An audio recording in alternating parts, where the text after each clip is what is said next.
Hi, I'm Bridget Indelicato and welcome to Mindful Gardening. Today I'll be showing you how to trim, clean, and store your hardneck garlic after it's been dried and cured.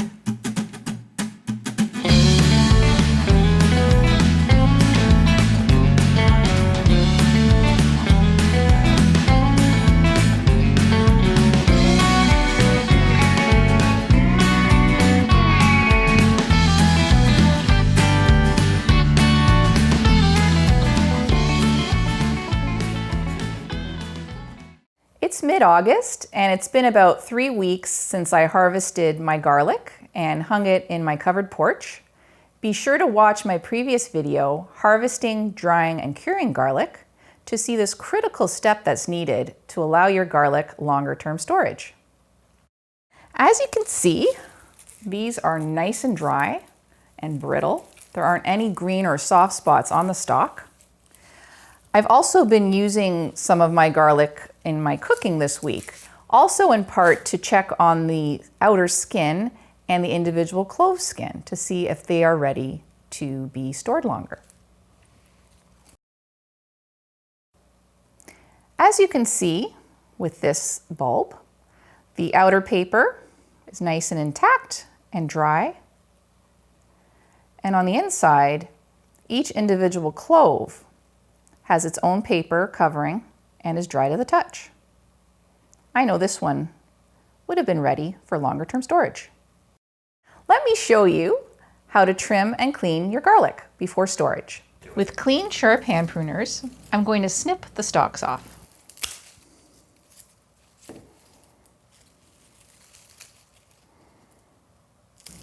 I'm leaving a good inch above the bulb to ensure I'm not allowing any gaps for air to enter and possibly cause it to spoil.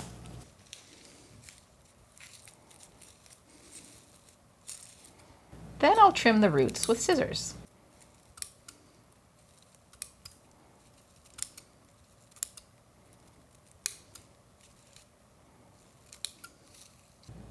Next, I'm going to gently rub the bulb to get some of that loose dirt off, because it can carry harmful pathogens that I don't want transferred to my bulb.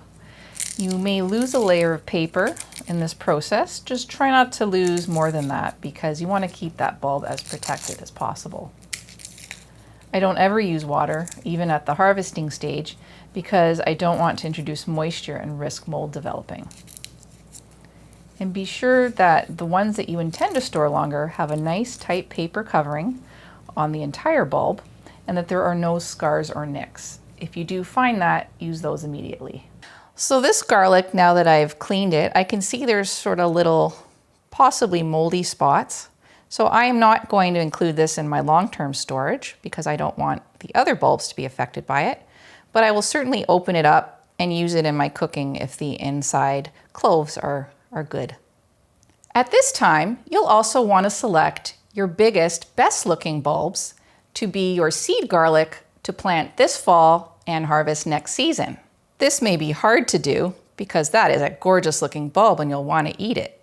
But remember, the bigger the cloves you plant, the bigger the bulbs you'll harvest. Put them in a mesh bag that allows for ventilation. Store them in a cool, dark place that's well ventilated. Keep them out of direct sunlight. Don't refrigerate them as this may signal sprouting. And check on them often to make sure that they're still firm and they're not molding. Be sure to join me in the fall when I'll show you how to plant garlic in your garden, including how to prepare your cloves and your garden bed for best results. Be sure to like this video and subscribe. Thank you for watching.